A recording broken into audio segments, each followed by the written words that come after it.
Welcome to the Tech Egg. Don't get scrambled. Enjoy the video. In this video, I will explain how to tint Chevy Silverado windows.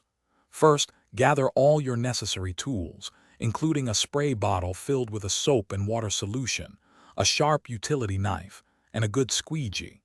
Next, meticulously clean both the inside and outside of your windows. This step is crucial. Any dirt or debris will show through the tint.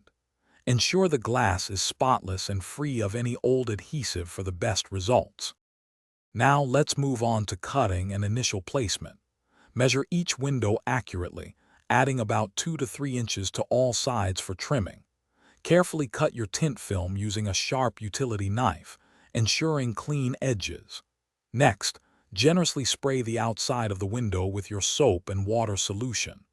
Place the tint film on the wet exterior, liner side facing you, to begin shaping it to the window's curve. With the film roughly shaped, it's time for the interior application.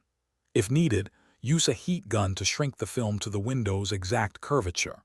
Carefully peel off the protective liner from the tint film. Generously spray the inside of your Silverado's window with the solution.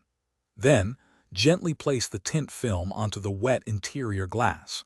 Begin squeegeeing from the center, working your way outwards to push out all the water and air bubbles. For the final touches, carefully trim any excess film using your sharp utility knife, following the window's edge for a clean, factory-like finish. Pay close attention to the corners and edges, re-squeegeeing them to ensure a perfect seal and eliminate any tiny remaining bubbles.